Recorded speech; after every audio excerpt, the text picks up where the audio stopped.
last caller of the day. You calling from a 787 area code. Who's this? Where are you calling from? Hello? Hello? Yes. My name's Daniel. I'm calling from Puerto Rico. Daniel from Puerto Rico. What's on your mind? Thank you for picking me. I was crossing my fingers. First time calling. I'm very thankful for what the show does. I'm listening from Puerto Rico. I don't know if you have many Puerto Rican viewers. I don't know if they ever sound off. Not too many, if I recall correctly, at least in terms of folks who have called in. Tell us what's going on there. Well, right now, really important thing that's happening on Wednesday. You're gonna have to forgive me.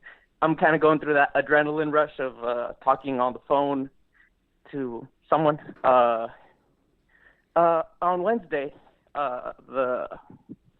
the court over here is going to be signing a law that is being heavily promoted, heavily tied to the Hamilton wave of tourism.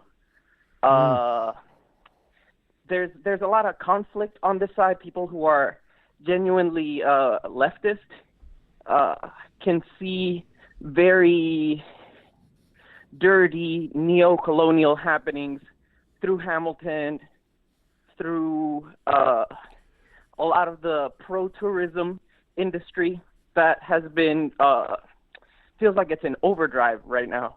So just explain to people what you mean by Hamilton.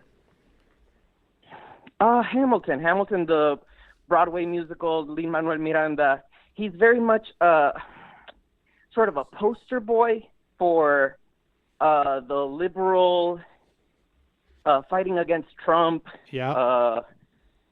But his dealings in Puerto Rico have left a lot of the people who would maybe have solidarity with him very sour. He was one of the main proponents, main lobbyists for the Promesa bill. That's Promesa. If you're aware of any Puerto Rican news, it's what established the Fiscal Control Board right over here. Oh, that's so bad. Why would he be advocating for that? That's so like what a weird well, it's thing to go out of his supposedly way on. imposing. It's supposedly imposing, financial responsibility. Brutal That brutal makes perfect austerity. sense. Which Yeah, is no, it's austerity. absolute He's a austerity. neoliberal. I mean, sure, he's an idiot, but he's also Yeah, just an and- entertainer. It's weird. And there's a lot of information about his father being a top Democratic counselor aide. Oh, there it is. So there's this conflict in the fact that in the United States he would be a Democrat and very liberal, but he's very much in the corporate side Right. of the Democratic Party and very much in the pockets of the people who are most interested in cashing in the most amount of money of the debt as possible at the expense of the Puerto Rican people, which is what is happening on Wednesday.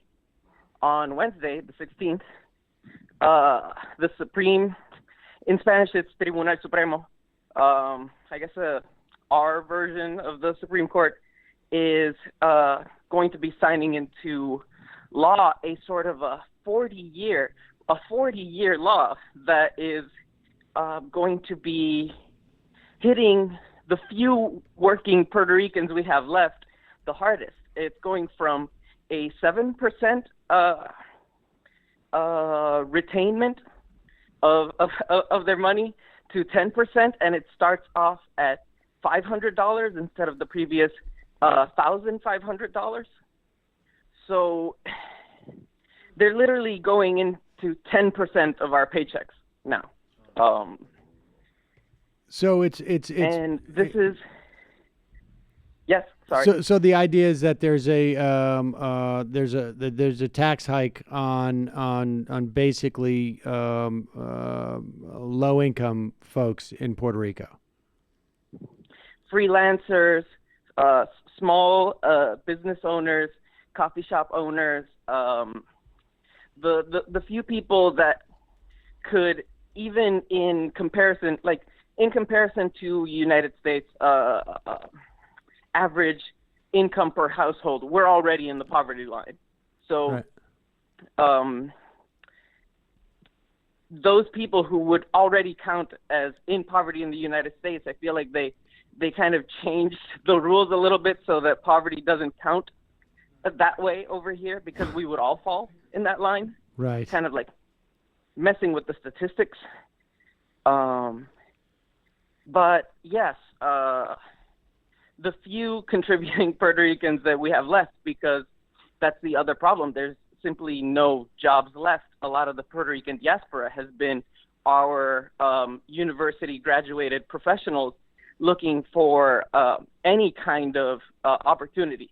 They're simply, these austerity measures are closing down all the stores, closing down businesses left and right, and a lot of people are leaving. I know of very many people who I love and admire, but they've had to leave in search of a better life. Right.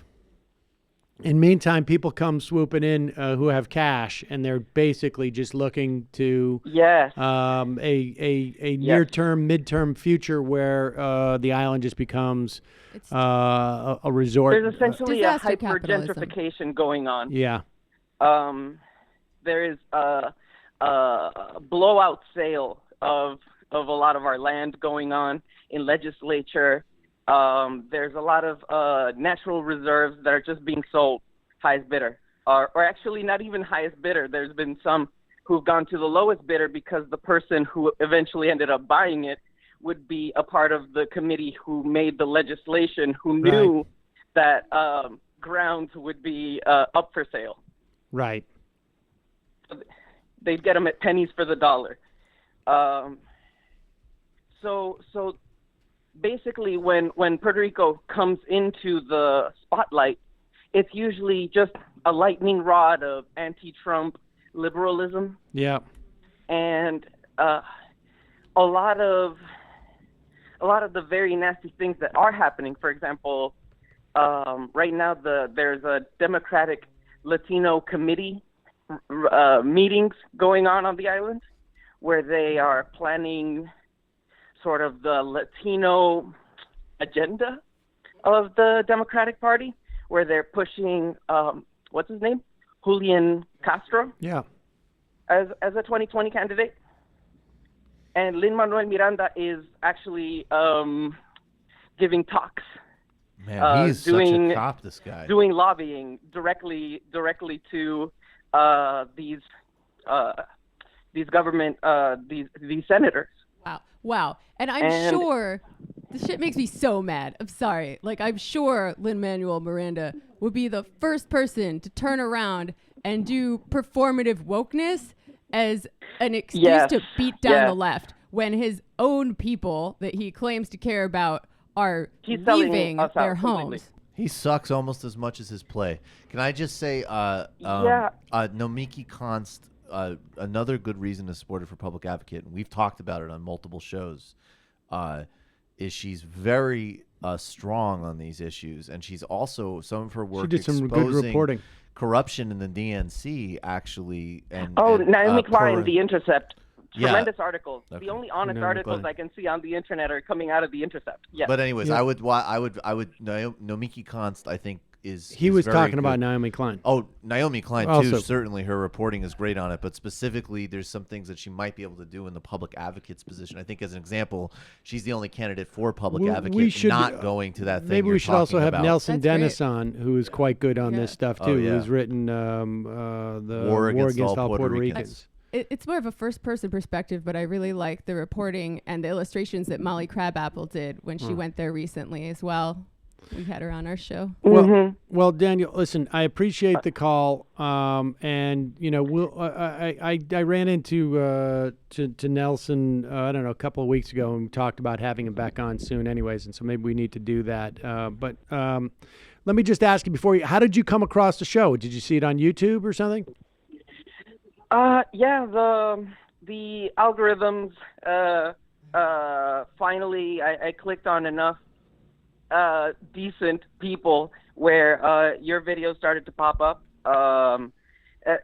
It can all slip at any moment. I can click on a Joe Rogan link, and all of a sudden I'll have Sam Harris suggestions coming up again. I understand. But I guess I was persistent enough and started finding your content.